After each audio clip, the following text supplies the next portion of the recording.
Olá, meus queridos, bom dia! Hoje, então, a partir desse vídeo, a gente começa a conversar sobre o adimplemento das obrigações, sobre a teoria do pagamento, tá? Quando nós falamos do pagamento, gente, a gente percebe que ele possui dois efeitos. O primeiro efeito é a liberação total do devedor em relação ao vínculo obrigacional e o segundo efeito é a extinção da obrigação. Então, gente, o pagamento, o adimplemento da obrigação, ele libera o devedor daquela relação, daquele vínculo obrigacional. Claro que isso quando o pagamento é feito de forma total, né? Quando o pagamento é feito de forma parcial, como nós vimos, ele libera esse devedor apenas parcialmente, né, do vínculo obrigacional. E, além disso, o pagamento, quando ele é feito na sua integralidade, ele extingue a obrigação, né?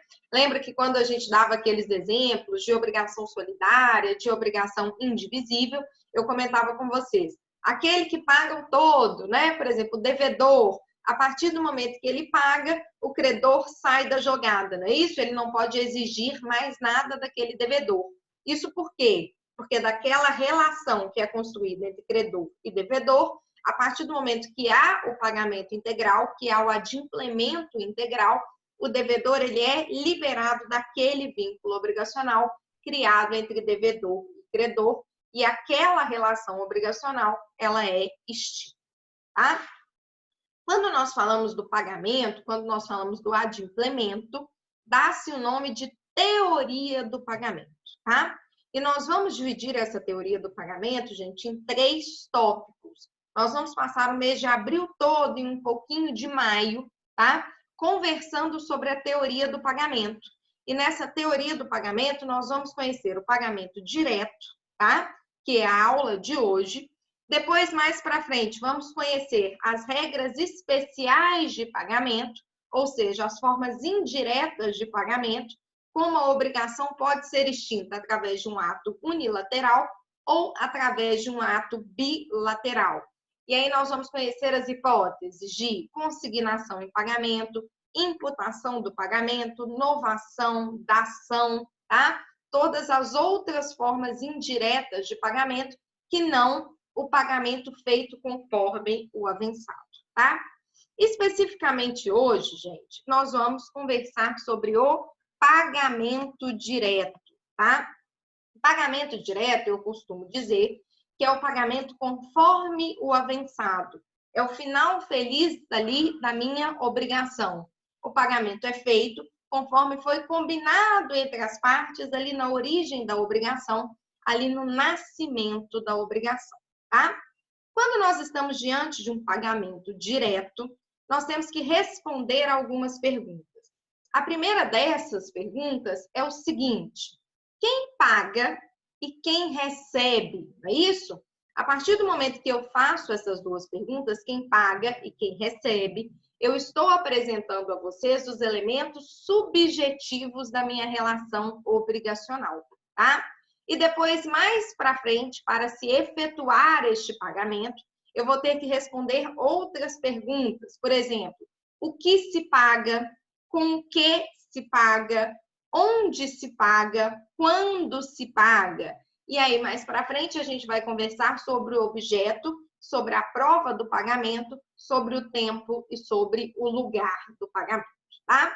Mas especificamente nessa nossa videoaula de hoje, de agora, nós vamos conversar sobre os elementos subjetivos do pagamento direto. Quando a gente fala dos elementos subjetivos do pagamento direto, o meu objetivo, então, é responder a 2 perguntas. Quem deve pagar, ou seja, quem deve efetuar o adimplemento, o pagamento dessa obrigação? E a outra pergunta é a quem se deve pagar, tá? Então, quem recebe, quem deve receber essa obrigação? Geralmente, gente, quando eu faço essa pergunta para vocês, quem deve pagar, quem paga, e a quem se deve pagar, quem recebe, vocês fazem aquela cara assim, gente, que pergunta idiota. Desde o início, né, do momento que nós estávamos conversando sobre o direito das obrigações, eu já sei que quem deve pagar é o devedor e quem deve receber, a quem se paga, é o credor. Sim, gente, A regra geral é que quem é responsável pelo pagamento de uma obrigação é o devedor e quem deve receber, quem recebe, a quem é efetuado este pagamento é o meu credor.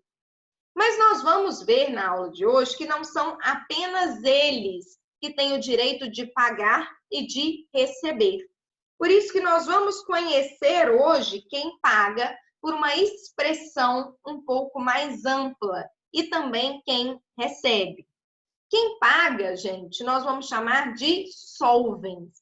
E quem recebe, nós vamos chamar de acipiens. Então, agora, eu quero que vocês prestem bastante atenção no seguinte. Solvens e acipiens não é sinônimo de devedor e credor, tá? É uma concepção muito mais ampla. Haja vista que nós vamos ver através dessa nossa videoaula de hoje que outras pessoas, além do devedor, podem pagar e outras pessoas, além do credor, podem receber, tá? Então, nós não vamos entender solvens e acipiens como sinônimo de devedor e de credor, não, tá? Nós vamos entender solvens e acipiens como aquele que paga e aquele que recebe, beleza? Vamos primeiro conversar sobre os solvens, ou então, no velho e bom português, quem deve pagar, tá? Gente, o solvens, ele está lá caracterizado nos artigos 304 a 307 do meu Código Civil. E como regra geral, o solvens, aquele que paga a quem deve pagar, sim, como regra geral, será o devedor, como eu já havia dito a vocês. Porém, gente, há outras pessoas que podem pagar além do próprio sujeito passivo da relação obrigacional, tá? Disciplina o artigo 304 do Código Civil. Coloquem aí na tela, tá? Peguem o Código Civil, deem uma olhada no Código Civil comigo, que qualquer interessado na extinção da dívida poderá quitá-la. E caso o credor se recuse a receber, poderá esse terceiro interessado utilizar-se do pagamento em consignação judicial ou extrajudicial. Então, o 304, gente, ele me apresenta outra pessoa que pode pagar além do devedor. Quem que é essa outra pessoa, gente? É qualquer interessado na extinção da dívida. Este qualquer interessado, a doutrina vai conhecê-lo como terceiro interessado. Quem é, gente, aquele interessado, quem é aquele terceiro que tem interesse na extinção da dívida? Quem é esse terceiro interessado? É aquela pessoa que tem um interesse patrimonial na extinção da dívida, que é o caso do fiador, do avalista, do herdeiro. Ou seja, gente, é aquela pessoa que tem interesse que essa dívida seja extinta. Porque caso a dívida não seja extinta, o prejuízo será deste terceiro. Esse terceiro que terá que arcar com o pagamento desse débito. Então, o terceiro interessado. O terceiro, que o 304 se refere, é aquele que tem um interesse patrimonial na extinção da dívida, tá? É o caso do fiador, do avalista, do herdeiro, do devedor solidário, tá? Todos esses, gente, têm um interesse direto na extinção da dívida.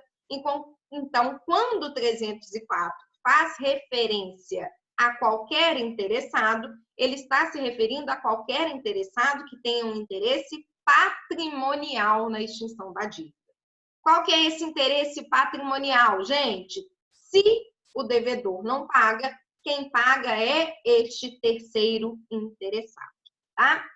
O 304, no finalzinho dele também, ele me fala o seguinte: qualquer interessado na extinção da dívida pode pagá-la. Nós já vimos que esse qualquer interessado é aquele que tem interesse patrimonial na extinção da dívida, usando, se o credor se opuser, dos meios conducentes à exoneração do devedor.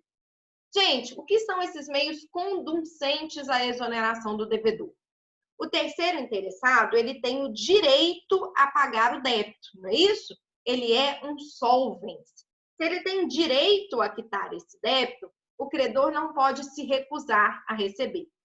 Recusando-se o credor a receber, o devedor, esse solvens, na verdade, né, esse terceiro interessado patrimonialmente na extinção da dívida, ele pode se utilizar de meios conducentes à exoneração do devedor. O que é isso? Ele pode buscar outros meios jurídicos para efetuar esse pagamento. Qual que é esse meio jurídico, gente? É a consignação em pagamento, seja ela judicial ou extrajudicial, que nós vamos conhecer nas nossas próximas aulas, tá? Além do terceiro interessado, que está lá no 304 do Código Civil, que eu li com vocês, o artigo 305, ele me apresenta a figura do terceiro não interessado. Gente, o terceiro não interessado é aquele que paga uma dívida por interesse afetivo, tá? Ou seja, aquele que não seria obrigado ao pagamento da dívida. Se o devedor não paga, esse terceiro não interessado, ele não seria atingido, mas ele faz este pagamento por quê? Por um afeto ao devedor, por um carinho pelo devedor, para poder auxiliar o devedor. É o exemplo, gente, de quando uma mãe paga um débito de um filho maior, tá? Quando um amigo paga um débito de outro amigo. Isso são todas situações em que terceiro não interessado efetua o pagamento de um débito, tá? O terceiro não interessado, ele pode pagar o débito de duas formas. Ele pode pagar o débito em seu próprio nome, como está disposto lá no artigo 305 e 306 do Código Civil, ou ele pode pagar em nome e por conta do devedor, como disciplina o artigo 304, parágrafo 1. Vamos primeiro, gente, conversar sobre o terceiro não interessado que paga a dívida em seu próprio nome. Aquele terceiro não interessado que paga a dívida em seu próprio nome, ele tem um objetivo principal, que é buscar o reembolso daquilo que ele pagou, tá? Mas aí, eu peço que vocês liguem as anteninhas e tenham uma atenção especial agora. Gente, o terceiro não interessado que paga a dívida em seu próprio nome, ele tem direito apenas ao reembolso do que ele pagou. Ele não se subroga no lugar do credor. Ao contrário do terceiro interessado. O terceiro interessado, o fiador, o avalista, o devedor solidário, toda vez que ele paga a dívida em seu próprio nome, ele subroga-se no lugar do credor. Subrogar-se, gente, no lugar do credor, nós também vamos ver as hipóteses de subrogação mais à frente. Mas se subrogar no lugar do credor é tomar o lugar do credor, é passar a ter todos os direitos e garantias que aquele credor original tinha. Então, é algo muito mais forte que o mero reembolso, tá? Lembrem-se, terceiro não interessado que paga em seu próprio nome tem direito apenas a se reembolsar naquilo que pagou, mas ele não se subroga nos direitos do credor.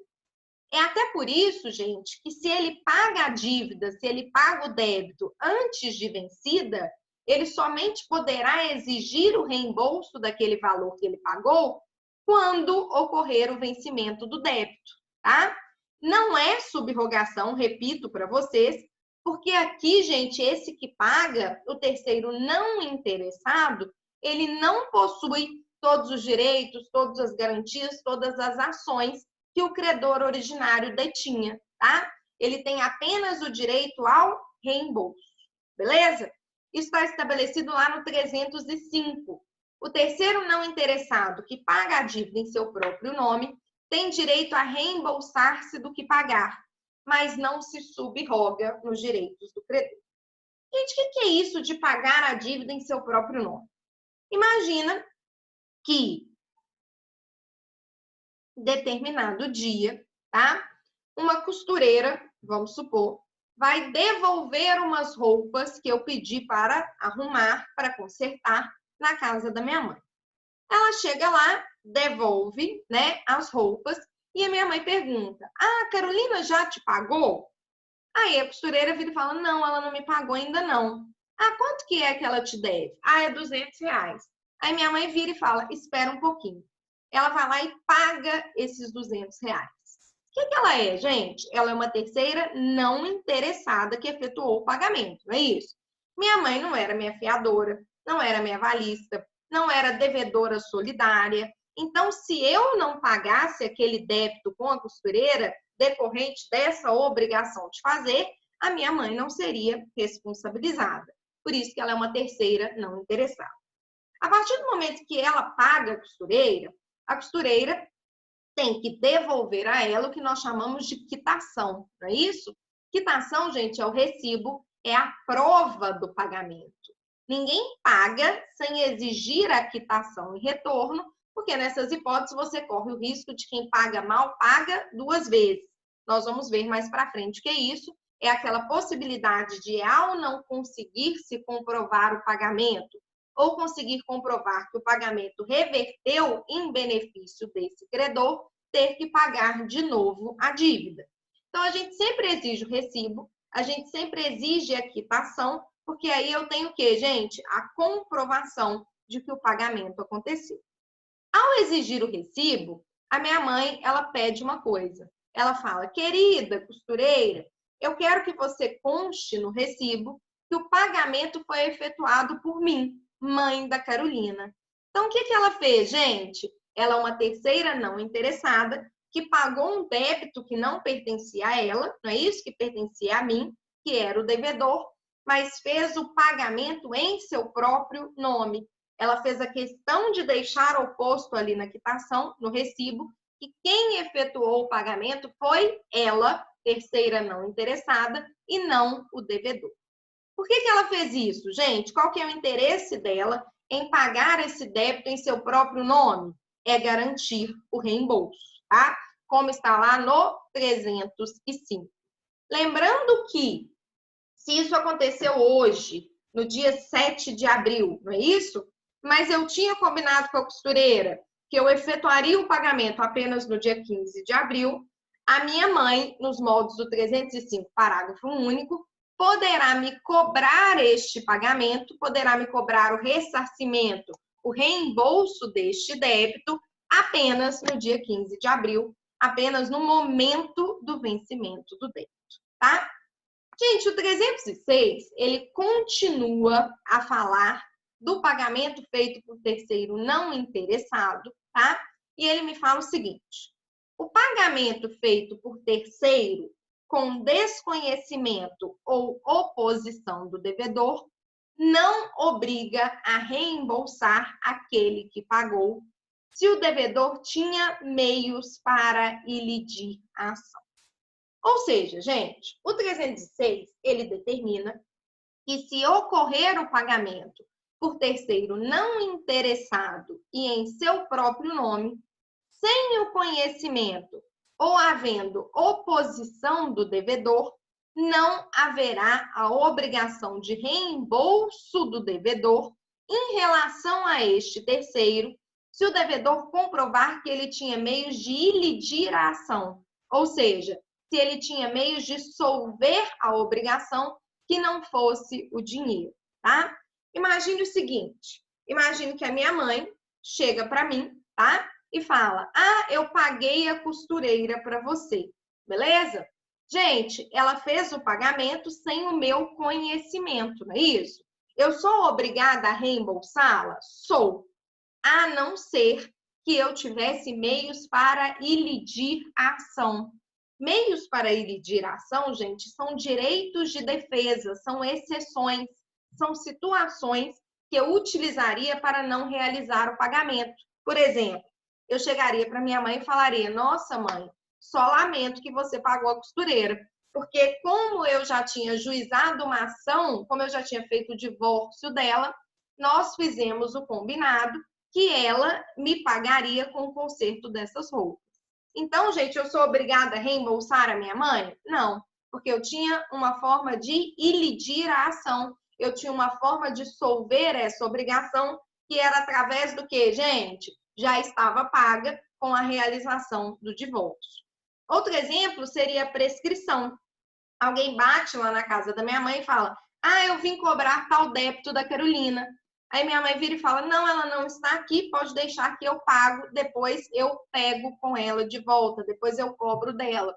Quando a minha mãe vem me cobrar, eu falo: devo, não nego, mas só lamento, porque você pagou uma dívida prescrita. Essa dívida não era mais exigível, você pagou sem o meu conhecimento. Se você tivesse falado comigo, eu te explicaria que estava prescrito e que não era exigível o pagamento, tá? Então, gente, aquele pagamento que é feito com oposição, ou seja, o devedor fala: eu não quero que você pague, ou é feita com desconhecimento, só obriga o devedor a reembolsar esse terceiro não interessado se ele não tinha meios de elidir a ação. Ou seja, se ele tivesse que efetuar esse pagamento de qualquer forma. Agora, se ele tinha algum direito de defesa, alguma forma para solver essa obrigação que não o dinheiro, aí nessa hipótese, em caso de oposição ou desconhecimento do devedor, esse devedor não terá que reembolsar a este terceiro não interessado que efetua o pagamento. Artigo 306, tá? Além do terceiro não interessado, que paga em seu próprio nome, o 304, parágrafo único, gente, ele me traz a hipótese do terceiro não interessado que faz o pagamento em nome e conta do devedor, tá? Quem que é esse, gente? Quem que é esse terceiro não interessado que faz o pagamento em nome e conta do devedor? É aquele, gente, que não tem direito a reembolso, porque ele faz uma espécie de doação, ele faz um ato de liberalidade. Está lá no 304, parágrafo único, que dispõe o seguinte: igual direito cabe ao terceiro não interessado se o fizer em nome e à conta do devedor, salvo oposição deste, tá? Então, aquele que paga em nome e conta do devedor não tem direito nem a subrogar-se, nem ao reembolso. Ele faz uma espécie de doação.